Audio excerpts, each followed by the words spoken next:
ময়ৰাবাৰী অপহৰণ কাণ্ডৰ ঘটনাৰ লগত জড়িত অন্যতম অভিযুক্ত মুস্তাক ফাইজুৰ ৰহমানক গ্ৰেপ্তাৰ। ধৃত মুস্তাক ফাইজুৰ ৰহমানে 3 যুৱকক অপহৰণ কৰি মুক্তিপণ হিচাপে সংগ্ৰহ কৰিছিল 20,000 টকা। মুস্তাক ফাইজুৰ ৰহমানৰ নিজৰ একাউণ্টত লৈছিল দাবী কৰা ধন। পলাতক অৱস্থাত থকা মুস্তাক ফাইজুৰ ৰহমানক ময়ৰাবাৰী বজাৰৰ পৰা আৰক্ষীয়ে গ্ৰেপ্তাৰ কৰিবলৈ সক্ষম হয়। ধৃত মুস্তাক ফাইজুৰ ৰহমানক অধিক তথ্যৰ বাবে জেৰা অব্যাহত ৰাখিছে আৰক্ষীয়ে। ইফালে ঘটনাৰ লগত জড়িত অন্যতম অভিযুক্ত ৰূপচন্দ খান এতিয়াও পলাতক অৱস্থাত আছে।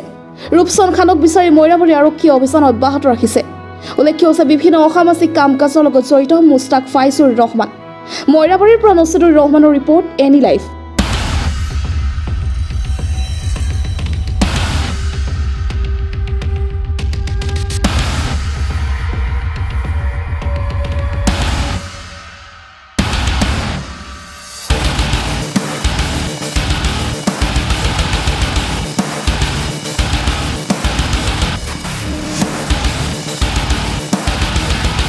খবৰ মানে এনি লাইভ 24/7 আৰু এনি লাইভ ডিজিটেল।